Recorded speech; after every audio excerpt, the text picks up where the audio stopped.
बिस्मिल्लाहिर्रहमानिर्रहीम अस्सलामु अलैकुम या अली अलैहिस्सलाम अदात मुनीन इकराम अल्लामा ज़मीर अख्तर नकवी साहब की एक और मजलिस में आप लोगों के साथ हाजिर हूँ। अल्लामा साहब की एक मजलिस के जिसमें वो सुलह इमाम हसन अलैहिस्सलाम का जिक्र कर रहे हैं। आज उस मजलिस का मैं तीसरा पार्ट आप लोगों के साथ शेयर करने वाला हूँ। इससे पिछले पार्ट के अंदर मैंने एक टाइटल दिया था कि हरूफ तहज्जी में अल्लाह पाक के छुपे हुए राज, तो वो मजलिस थी। आज उसका नेक्स्ट पार्ट आप लोगों के साथ शेयर करने वाला हूँ। इस मजलिस के अंदर वो अब बाकायदा मौला इमाम हसन अलैहिस्सलाम की सुलह के बारे में बयान फरमा रहे हैं और बयान कर रहे हैं कि आखिर इस सुलह की ज़रूरत क्यों पड़ी थी। आखिर किसी से जंग हुई थी, किसी के साथ कोई तनाज़ा था, तो उस वजह से इस सुलह की ज़रूरत पड़ी। लेकिन लोग इस पे सवाल नहीं करते कि आखिर वो वजह क्या थी। इस पे सवाल करते हैं कि इमाम हसन अलैहिस्सलाम ने सुलह क्यों की। तो आज इस मजलिस में बहुत ही एक इम्पॉर्टेंट टॉपिक है, सो चलें आज इस मजलिस को सुन लेते हैं। Subscribe to my channel and hit the bell icon so you never miss any video from my channel. अब चाहता है अल्लाह कि जो सादा कागज आया है उस पे शराइत लिख दीजिए। हसन ने शराइत लिख दी, अल्लाह चाहता है। क्यों? इसलिए कि हसन का हाथ अल्लाह का हाथ है। तहरीर जो लिखी जाएगी वो अल्लाह तहरीर लिख रहा है। अब एतराज कीजिए तो अल्लाह पे कीजिए कि ये सुलहनामा क्या था, सुलहनामा क्या होता है, सुलहनामा किसे कहते हैं, सुलह कब होती है। पहले सुलह का फलसफा तो समझे दुनिया। सुलह जब होगी ना, जब झगड़ा हुआ हो। इसके माने झगड़ा पुराना था जब ही तो सुलह हुई। तो पहले ये तो पता चलाओ कि झगड़ा क्या था जिस पे सुलह हुई। इस पे कोई बात नहीं कर रहा, इस पे कोई तकरीर नहीं हो रही कि झगड़ा क्या था। भाई सुलह पे तो सबकी नजर है। सुलह से पहले जो झगड़े थे वो क्या थे जिस पे सुलह हुई, और वो झगड़ा नया था या पुराना। और फिर ये भी बताइए कि दो आपस में लड़ने वाले लोग अगर सुलह कर रहे हों तो क्या उस सुलह में ये गारंटी है कि ये सुलह कयामत तक रहेगी, अब झगड़ा नहीं होगा। जब तक आप ये नहीं समझेंगे सुलह हसन का बैकग्राउंड क्या था, बात समझ में नहीं आएगी। पहले ये समझें कि इस्लाम क्या था, पहले ये समझें कि इस्लाम कैसे आया, पहले ये समझें कलमा सबने कैसे पढ़ा, पहले ये समझें कि कलमा पढ़ने वाले सब एक तरह के नहीं थे। जब 5 उंगलियां बराबर नहीं होती हैं तो ला इलाहा कहने वाले भी सब बराबर नहीं थे।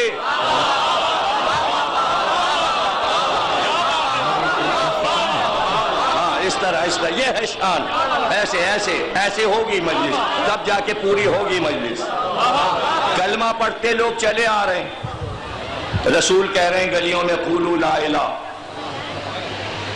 तो क्या सब डाल के तोड़े कलमी आम थे, चौसा, खट्टे भी थे, मीठे भी थे,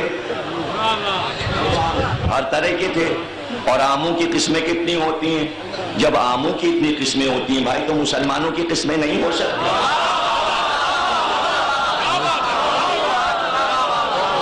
तो किस्मों का तो पता लगाओ। पहले हिस्ट्री में ये तो लिखो ला इलाहा कहने वाले मक्के में कितने किस्म के थे। रसूल ने कहा कुलू ला इलाहा। जितने उमरा थे अमीर अमीर दौलतमंद, किसी ने कलमा नहीं पढ़ा। उनको काहे की कमी है, क्या ला इलाहा से उन्हें दौलत मिल जाती। वो तो ये समझ रहे थे ला इलाहा कहने से हमारी दौलत चली जाएगी। ये क्यों डरे? दौलतमंद इस बात पर क्यों डरे कि मोहम्मद का ला इलाहा कहने से हमारी दौलत चली जाएगी। इसलिए कि उन्होंने ये देखा कि जब इसने कुलू ला इलाहा कहा तो हमारे घर के गुलामों ने ला इलाहा पढ़ना शुरू कर दिया। तो वो ये समझ गए कि ये जो गुलाम जो हमारे काम करते हैं, ऊंट चराते हैं, ऊंट लेके चलते हैं, हमारे घर में सफाई करते हैं, इसको तो मोहम्मद ने सर चढ़ा लिया है हमारे गुलाम को। हम भी ला इलाहा कह के वहां जाएंगे तो चटाई पे गुलाम के साथ बैठना पड़ेगा, इसलिए हम ला इलाहा नहीं कहेंगे।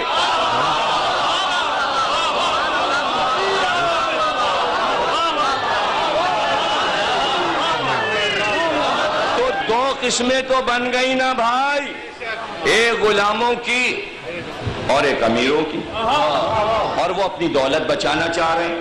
لا الہ ان کی دولت کے لیے خطرہ ہے، اس لیے کہ جو سب سے بڑا بینک ہے دولت کا وہ کہاں ہے؟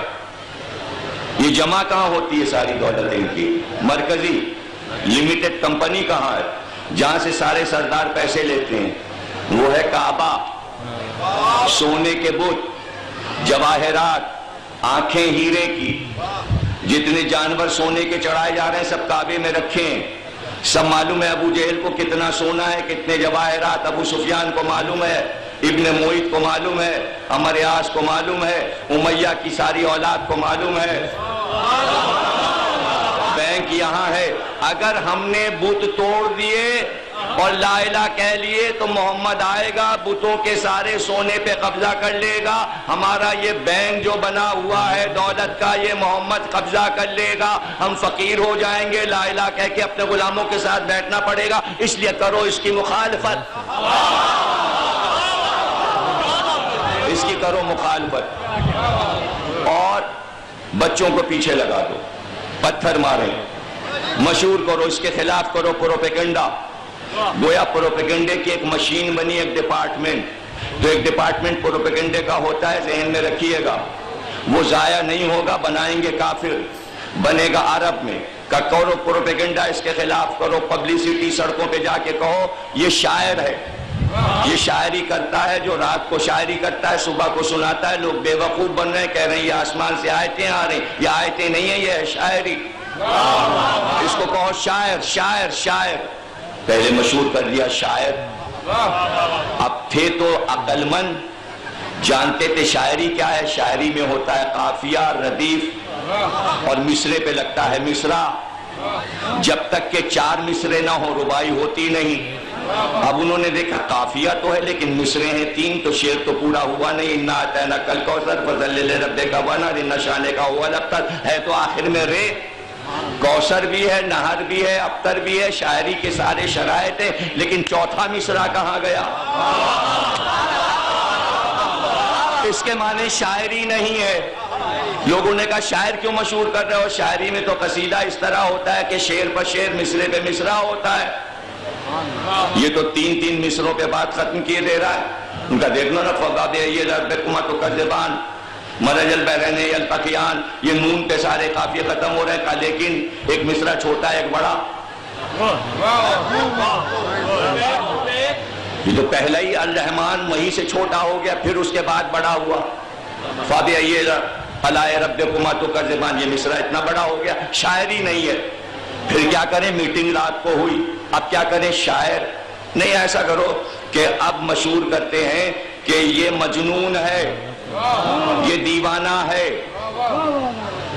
دیوانہ ہے۔ کچھ دن چلا، دیوانہ ہے، مجنون ہے، دیوانہ ہے، مجنون ہے، دیوانہ ہے، مجنون ہے۔ پھر جمع ہوئے، کہا بھائی یہ نہیں چل رہا معاملہ، اس لیے کہ وہ ساری گھر کی کنیزیں بھی کلمہ پڑھے جا رہی ہیں۔ کہا اچھا اب یہ مشہور کرو، جادوگر ہے، جادوگر ہے، جادوگر ہے، ٹونے کرتا ہے، ٹونوں کے ذریعے لوگوں کو بلا لیتا ہے، سحر کر دیتا ہے، یہ تو ساحر ہے، جادوگر ہے، ساحر ہے، جادوگر ہے، تاکہ ڈر ڈر کے لوگ بھاگیں کہ جادو سے یہ بچوں کو لے جائے گا، بچوں کو تھیلی میں بند کر لے گا۔ وہی اب تک مشہور ہے، وہاں جانا نا، بچے کو کاٹ دیتے ہیں۔ مشین بند نہیں ہوئی پروپیگنڈے کی، وہی جادو، وہی شاعری، وہی مبالغہ، وہ سب کچھ چلا آ رہا ہے۔ اچھا بھائی، اس کے بعد تو سب مسلمان ہو گئے، بات پرانی ہو گئی، مدینے میں سب آ گئے، اب نہ پیغمبر کو کوئی جادوگر کہہ رہا ہے، نہ شاعر کہہ رہا ہے، نہ دیوانہ کہہ رہا ہے۔ اب قرآن سے یہ آیتیں نکال دے، خامخواہیں آگے جا کے 1400 سال کے بعد لوگ مسلمان پڑھیں گے تو قرآن میں لکھا ہوگا کہ یہ ساحر ہے، یہ جادوگر ہے، یہ مجنون ہے۔ اللہ نے کہا نہیں، آیتیں نہیں نکلیں گی، لکھا رہے گا، لکھا رہے گا۔ परवरदिगार क्यों लिखा रहेगा तेरा महबूब तेरा हबीब, अब पुरानी बातें लोग भूल जाएंगे, क्यों याद दिला रहा है कि ये सब कहा गया? तो इसलिए लिख दिया कुरान में ताकि हम ये बताएं कि किस दौर में कब हमारा हबीब मजलूम था, ये कहा गया, ये कहा गया, ये कहा गया। वो मजलूम है, उसको ये सब कहा गया। कुरान में रखा है, मुसलमान ये जवाब दे कि कलमा पढ़ने से पहले इनके अजदाद ने हमारे नबी को ये सब कहा था कि नहीं कहा था? इनकार कर दें मुसलमान के हमारे बाप दादा ने मोहम्मद को ये सब नहीं कहा था। अगर नहीं कहा था तो किसने कहा था? आले मोहम्मद ने तो कहा नहीं था, खानदान ने तो कहा नहीं था, अबू तालिब ने तो कहा नहीं था, अब्दुल मुत्तलिब ने तो कहा नहीं था, खदीजा ने तो कहा नहीं था, फातिमा बिनते असद ने तो कहा नहीं था। अब लिख दो हिस्ट्री में ये सब किसने कहा था? जिन लोगों ने कहा था उन्होंने कलमा पढ़ा या नहीं? तो ये पूछो उस वक्त के कलमा पढ़ने वालों से कि सबके दिल से ये बात निकल गई या नहीं कि ये अब जादूगर नहीं है, ये अब मजनून नहीं है, ये अब शायर नहीं है, दिल से निकल गया या नहीं? अगर दिल से निकल गया था तो फिर जब कलम कागज मांगा तो फिर क्यों कहा दीवाना है?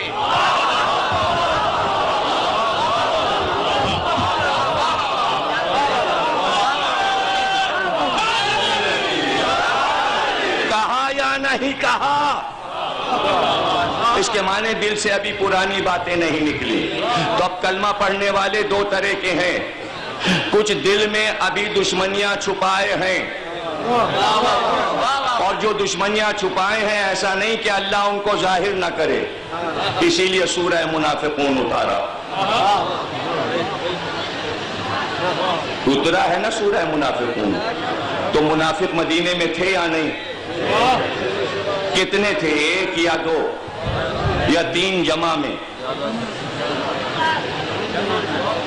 थे ना? कई हजार भी हो सकते हैं। सूरह मुनाफिक नहीं है, सूरह मुनाफिकून खींच के पढ़ना पड़ता है। मुनाफिकून अक्सरियत। अगर ऐसा ना होता तो गदीर में आयत ये क्यों आती? शर से बचाएंगे। दिल में शर है, दिल में शर है, शर भी है, शक भी है, शक भी है। जनरल मुशर्रफ ने पहली तकरीर में क्या कहा था? एतराज तो नबी पे हुआ, इसके माने नबी पे तनकीद करने वाले भी थे। सुलह हुदैबिया में तनकीद हुई तो अब कितने किस्म के मुसलमान हो गए? कुछ दिल में छुपाए हैं दीवाना है और कह रहे हैं ला इलाह, कुछ दिल में छुपाए हैं शायर है कह रहे हैं ला इलाह, कुछ दिल में छुपाए हैं शाहिर है जादूगर है और कह रहे हैं ला इलाह, तनकीद कर रहे हैं नबी पर और कह रहे हैं ला इलाह, शक कर रहे हैं नबूवत पर और कह रहे हैं ला इलाह। अब उनकी जो औलादें होंगी वो अपने अब्बा के नक्शे कदम पे चलेंगे या मोहम्मद के नक्शे कदम? और जब उनकी औलाद होगी तो दादा और बाप के कहने पे चलेंगे ना? तो हसन के दौर में तीसरी नस्ल आ गई ना, तो क्या सब डाल के तोड़े मुसलमान थे हसन के दौर में? वही लोग तो थे जो अली के लश्कर में थे। तो जब अली की बैत हुई मदीने में हजरत उस्मान की शहादत के बाद, तो जिन लोगों ने बैत की, आप क्या समझ रहे हैं सब अशहदु अन्ना ला इलाहा के बाद मोहम्मद रसूलुल्लाह के बाद अलियन वलीउल्लाह तशहुद और अजान में पढ़ते थे? आप जैसे सारे मदीने में थे। अक्सरियत किसकी थी? जो जानते ही नहीं थे अलियन वलीउल्लाह क्या है और अली को मान रहे थे और बैत कर रहे थे। तो अली को क्या उस दिन पहला माना था सबने? अली तो कह रहे थे मैं पहला हूं, मुझे पहला मानो। उनका नहीं, आप आए हैं चौथे पे चौथा मानेंगे। तो मुसलमान फिर दो तरीके के हो गए। इधर बैठे थे सलमान, अबू जर, मिकदाद, अम्मार, वो कह रहे भाई हम तो पहले से मान गए, तुमने अब माना। उन्होंने कहा चलो सुबह का भूला اب تو ہم نے علی کو مان ہی لیا، تو اب علی کے ساتھ ہیں دو طرح کے مسلمان.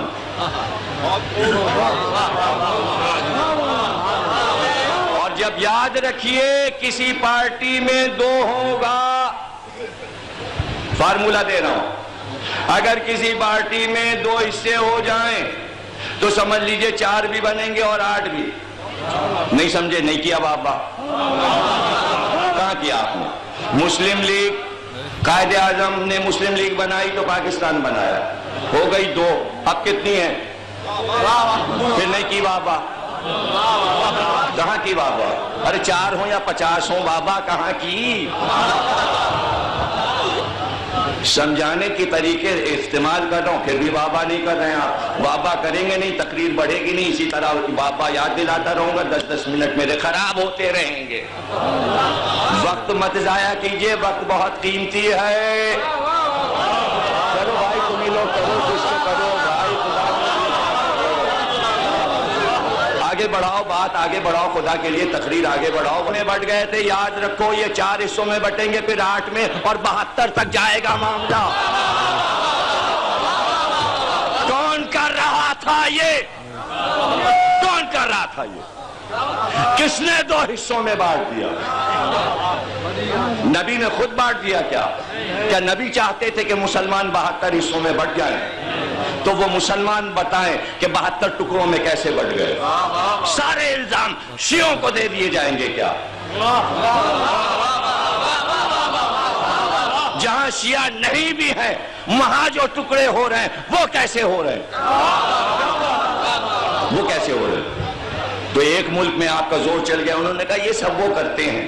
کیا کرتے ہیں؟ یہ تو نبی نے کہا تھا. خطرہ بہت ہے جنگ احد میں، خطرہ میں دیکھ رہا ہوں، یہ جو درہ ہے پہاڑی کے بیچ میں، اس طرف سے دشمن آ سکتا ہے، اس لیے ہم یہاں پہلے پہرا لگا رہے ہیں.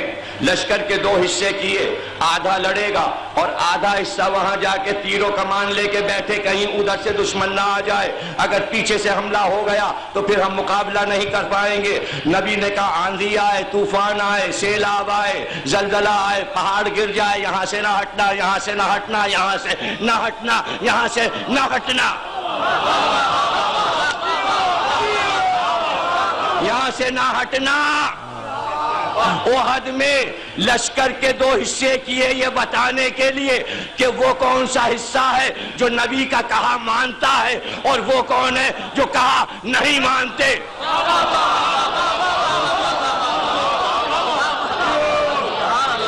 وہاں رہنا، ہٹنا نہیں. طوفان آئے نہ ہٹنا، آندھی آئے نہ ہٹنا، سیلاب آئے نہ ہٹنا. یہ پہاڑ تم پہ گر جائے، مر جاؤ، پھر بھی نہ ہٹنا. قسم دی ہے، قسم. جنگ جیت لی، علی نے جنگ جیت لی احد کی، حمزہ نے جنگ جیت لی، رسول نے جنگ جیت لی. دشمن ہار کے بھاگنے لگا. ابن ولید ایک ٹولہ لے کے پیچھے سے آیا کہ درے سے گھستے ہیں اور پیچھے سے مسلمانوں کو مارتے ہیں. وہ وہاں ٹہل رہے تھے پہاڑی کے پیچھے، وہ جو بیٹھے تھے درے پہ مسلمان جسے نبی نے کہا تھا ہٹنا نا، انہوں نے منظر یہ دیکھا کہ جیت ہو گئی اور مال غنیمت لوٹنے لگا. آپس میں کہنے لگے یہ تو وہ لوگ لوٹے لے رہے، ہم کو یہاں بٹھا گئے اور ہمارا ہو رہا ہے نقصان، اب کیا کریں؟ کہ جلدی چلو ہم بھی لوٹیں. وہاں سے ہٹ گئے، آئے مال لوٹنے لگے. ابن ولید آئے، پیچھے سے کیا حملہ، حمزہ مارے گئے، رسول زخمی ہوئے. رسول نے کہا تھا ہٹنا نہیں، کہا نہیں مانا رسول کا، اس لیے شہادت حمزہ کی ہوئی. حمزہ کو مروانے والا مسلمانوں کا یہ گروپ تھا.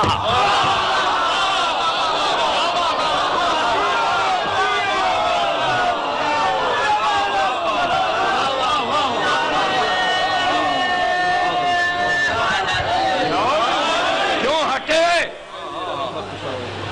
اس کے معنی آپ مسلمان بھی رہنا چاہتے ہیں اور یہ بھی چاہتے ہیں ہمیں رسول کا کہا نہ ماننا پڑے. آج تک تاریخ میں کیوں نہیں لکھتے کہ ان لوگوں نے رسول کا کہا نہیں مانا؟ تو کیا یہ بھی سب جنت میں جائیں گے؟ रसूल को जख्मी करवा दें, रसूल के चचा को कत्ल करवा दें, और फिर भी ला इलाहा इल्लल्लाह, ला इलाहा इल्लल्लाह। काहे का ला इलाहा इल्लल्लाह? तुम्हारा ला इलाहा ये और एक ला इलाहा पे अटके हुए अबू तालिब ने नहीं पढ़ा तो क्या हुआ नहीं पढ़ा? अरे मोहम्मद को छोड़ के भागे तो नहीं अबू तालिब, ला इलाहा कहने वाले खंदक में भी भागे, खैबर में भी भागे, हुनैन में भी भागे, और फिर मुसलमान ला इलाहा इल्लल्लाह, ला इलाहा इल्लल्लाह, सबके जनाजों में भी ला इलाहा इल्लल्लाह। बदतमीजी नहीं करें आप मेरे साथ। देखिए 4-5 वाह कर रहे हैं, आप मजे लेके इनके सहारे सुनिए मत, सबको बोलना है। मैं कसम दे दूंगा, फिर इतनी सख्त कसम दूंगा कि आपके ऊपर भारी पड़ जाएगी। तमाशा मत करें मेरे साथ, जितनी मेहनत मैं कर रहा हूं आप भी मेहनत कीजिए। फिर कहिए, सब लोग मिलके कहिए, सब लोग कहें, सब कहें। फिर भूले अगर तो मैं मिंबर से उतरा और गया, फिर करा लेना तकरीर और समझ लेना इस्लाम और समझ लेना सुलह हसन। आज के बाद अगर कोई समझा दे